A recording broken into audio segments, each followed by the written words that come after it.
अरे काय करू रे मी ह्या क्षणांचं. सगळं अमंगल धुवून जातंय माधवा. कमतेया, मला क्षमा करशील? नको गोविंदा, माझी अशी क्षमा मागू नकोस. माझे सारे भोग मलाच भोगून संपू देत. आणि आता कसली रे कटुता.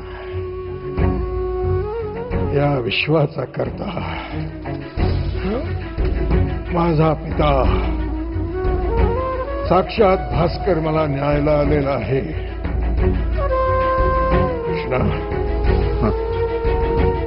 मी प्रस्थान करतोय.